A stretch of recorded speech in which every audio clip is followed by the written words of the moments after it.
8 Desember 2022. Video ini saya tayangkan. Video yang berisi tentang perjuangan seseorang dalam membangun usaha travel, haji, dan umroh. Perjuangan yang tidak mudah untuk orang-orang lakukan. Tekad, kerja keras, yang disertai dengan doa yang harus diperjuangkan untuk mendapatkan hasilnya. Tapi, apakah kita pernah berpikir betapa lelahnya dalam membangun bisnis ini?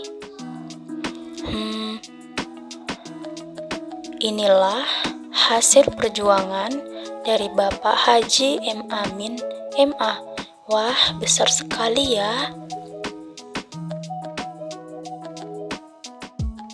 Selamat pagi teman-teman, salam sejahtera buat kita semua. Perkenalkan, nama saya Anggreni Saputri dengan NIM A1D1222042 dari Universitas Jambi, Program Studi Pendidikan Guru Sekolah Dasar Batanghari. Nah, di sini saya telah mengunjungi salah satu tokoh masyarakat yang telah berperan dalam bisnis haji dan umroh yang bernama Bapak Haji M. Amin MA. Nah, teman-teman, saya akan mewawancarai Bapak Haji M. Amin MA di kediamannya. Baik, Bapak, apa kabar?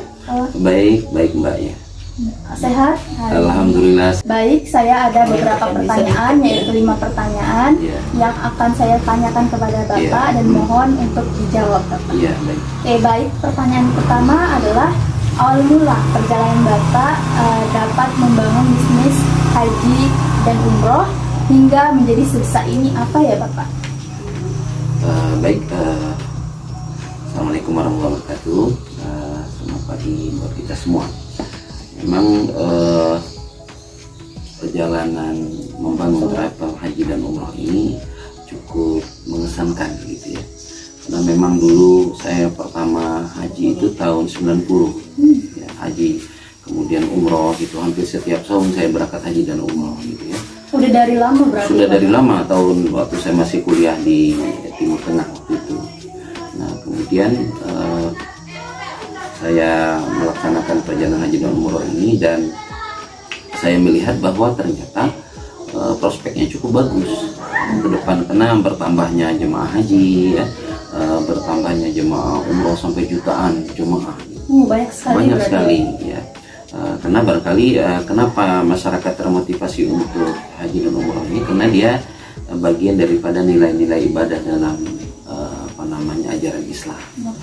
Jadi dia tetap eksis sepanjang masa. Nah, semenjak itu saya melihat peluangnya cukup bagus. Akhirnya ya saya dirikan Yayasan KBIH Darul Ikhwan ya untuk di Batanghari, dan jemaah haji Batanghari biasanya di bawah bimbingan kita gitu untuk seluruhnya. Kemudian juga kita punya PT Ijabah Ramin Wisata ya, dan ini khusus untuk umroh. Dan alhamdulillah sampai sekarang sudah tetap eksis ya, dan ya masih dipercayakan oleh masyarakat ya, khusus di Kabupaten Batanghari. Dan jemaahnya sekarang sudah mulai sampai ke Padang ya, ada sampai ke Riau gitu, cukup luar biasa. Sudah tersebar sampai beberapa provinsi. Iya. Baik, pertanyaan kedua, kan ini saya dengar kan bisnis haji dan travel umroh ini kan sangat menjanjikan kan Bapak. Kalau boleh tahu, apa kunci sukses Bapak nih dalam membangun bisnis travel haji dan umroh? Ya, kunci sukses untuk membangun travel haji dan umroh ini, kalau bagi saya ya, yang pertama legalitas usaha. Jadi saya harus punya usaha yang sah secara hukum, gitu ya. Secara hukum tentunya terdaftar di Kemenak ya. Kemudian dia juga terdaftar di organisasi haji dan umroh gitu ya, bukan travel abal-abal gitu ya. Jadi dia memang resmi dari Kemenak. Itu yang pertama, legalitasnya. Yang kedua tentunya harus punya manajemen yang baik. Manajemen yang baik ini penting sekali gitu. Mulai dari administrasi kantornya gitu ya, terus pemahaman TL-nya, TL itu tuh leadernya yang baik gitu ya, karena ya memimpin sampai ke sana biasanya, ya membimbing jemaahnya sampai ke sana. Kemudian juga pemahaman tentang ibadah haji dan umroh ini, karena dia punya aturan-aturan berbeda dengan sholat dan zakat yang lain gitu ya. Nah dia harus paham. Nah jadi termasuk juga manajemen yang saya maksud di sini adalah kemampuan untuk mempromosikan kepada masyarakat luas. Ya, jadi legalitas usaha, kemudian manajemen yang baik, kemudian yang berikutnya adalah pelayanan yang prima. Ya, 3 ini kalau bagi saya yang utama ya. Jadi salah satu kunci sukses Bapak itu salah satunya memenuhi syarat berdirinya travel haji dan umroh. Ya, harus resmi dulu ya. Baik, pertanyaan yang ketiga. Iya. Kan di sini travel haji dan umroh itu kan keberadaannya adalah memfasilitasi masyarakat muslim untuk berangkat ke Baitullah.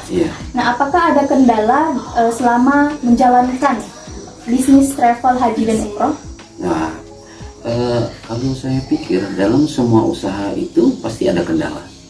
Nah, hanya saja ini penting bagi kita yang mau memulai usaha ya. Mencoba dengan gagal itu lebih baik daripada gagal sekali kita tidak mencoba lagi gitu ya. Jadi kita tetap mencoba gitu. Dan ini juga saya lakukan gitu ya, membangun usaha. Nah, memang ada beberapa kendala yang sering dihadapi oleh travel haji dan umroh. Di antaranya adalah berubahnya peraturan-peraturan ya, peraturan perundang-undangan. Contoh kemarin seperti COVID ya, ada undang-undang baru. Jadi itu kendala buat kita. Kemudian peraturan penerbangan gitu ya, dari maskapai. Iya, dari maskapai gitu. Dari harganya berubah juga gitu. Kemudian berubahnya peraturan regulasi lokal Arab Saudi. Nah, sehingga berkenaan dengan bis, hotel dan seterusnya. Nah, itu ya. Nah, kemudian juga ada kendala dari masyarakat kita atau calon-calon jemaah yang mempunyai administrasi yang tidak lengkap. Nah, ini juga jadi kendala ya, karena syarat untuk buat paspor kan, syarat untuk umroh kan harus ada paspor. Ya. Nah, untuk buat paspor harus ada KTP, KK akte. Nah, kadang-kadang mereka nggak ada gitu. Nah, ini kendala juga. Tapi alhamdulillah selama ini kita bisa bantu gitu, bisa memberikan solusi agar mereka bisa berangkat. Iya, yang penting mereka bisa berangkat. Nah, kita bantu untuk advokasi ya, membantu dalam proses administrasi seperti ini. Nah, itu diantara kendalanya ya. Banyak sekali kendalanya banyak, ya. Bisnis tidak semerta-merta dalam menjalani bisnis itu sekalinya langsung sukses. Banyak. Iya, saya pernah waktu itu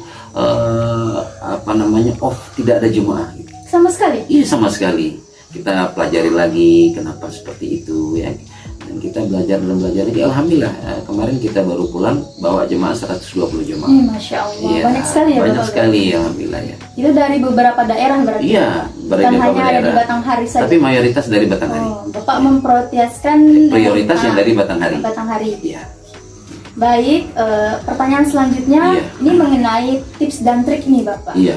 Nih, adakah sekiranya tips dan trik yang kami dapat ambil dari Bapak nih dalam memulai usaha bisnis travel haji dan umroh? Iya. Baik, ada beberapa tip ya, kita mau ingin membangun usaha dari travel haji dan umroh. Yang pertama, kita harus punya komitmen yang kuat bahwa usaha ini bisa menambah pemberat timbangan amal. Kalau bagi saya itu pemberat timbangan amal. Jadi tidak semata bisnis ya. Nah, ini karena kita kan membimbing orang, mengajari orang. Nah, tentunya Allah juga akan memudahkan kita dalam segala hidup kita, karena kita sudah membantu orang lain gitu. Jadi jangan semata-mata bisnis gitu ya. Yang kedua, karena memang ini dia menambah pendapatan. Keuntungan pribadi. Iya, keuntungan pribadi.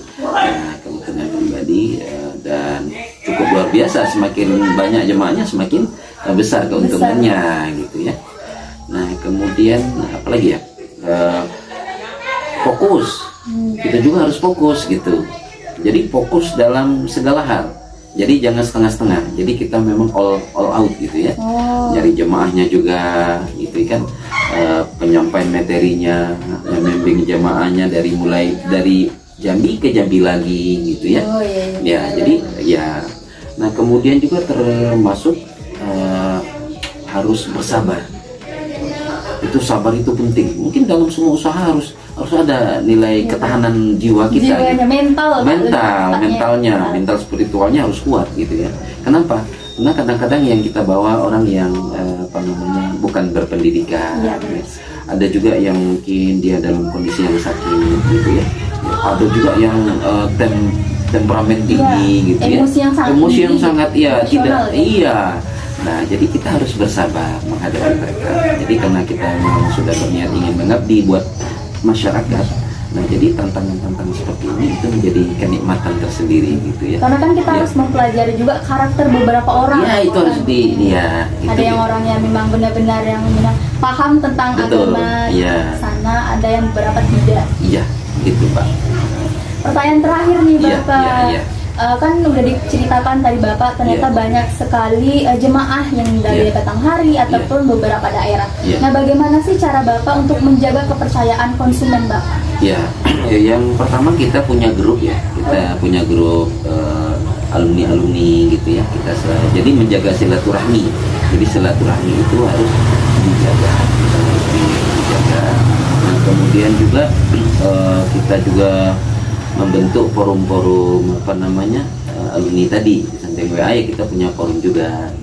Nah, kemudian kita juga selalu memberikan yang terbaik buat mereka. Tidak ingin mengecewakan. Tidak mengecewakan mereka. Kita memberikan yang terbaik. Nah, sehingga apa yang mereka impikan, idam-idamkan itu memang sesuai dengan kehendak mereka dan terwujud gitu ya. Terwujud, ini kan impian semua orang, impian semua orang. Rumahnya Allah. Betul. Dan pengalaman saya banyak sekali ya. Tadinya orang yang tidak bersemangat jadi semangat gitu ya. Ada juga ini baru tadi pagi ada informasi. Jadi ada jemaah kita yang mereka itu sudah 4 tahun nggak punya anak gitu ya. Kita beri motivasi, nanti di sana ada tempat yang mustajab berdoa, tempat doa-doa dikabulkan gitu ya. Kita bawa ke sana, kemudian mereka senang sekali. Kenapa? Ternyata dia sudah hamil sekarang. Ada juga kemarin waktu haji sebelumnya itu, ada juga anaknya dia punya sakit kista, bermasalah di kandungan gitu ya. Nah, kita ajak tawaf sa'i, berdoa di tempat-tempat gitu yang mustajab berdoa. Kemudian pas 2 hari saya sampai ke sini, orang tuanya mengatakan kalau dokter yang menangani anak beliau itu terkejut. Kenapa? Karena sakit kistanya hilang, kemudian anaknya hamil. Nah, itu banyak lagi hal-hal lain yang memang luar biasa gitu yang saya alami ya selaku pembimbing jemaah gitu ya, yang menemani jemaah langsung ke tanah suci. Insya Allah berarti banyak sekali gambaran kalau kita pergi ke baitulnya Allah. Iya. Yang punya penyakit disembuhkan penyakitnya. Iya, banyak. Baik Bapak, terima kasih telah hadir dan menjawab pertanyaan-pertanyaan saya seputar travel, haji, dan umroh.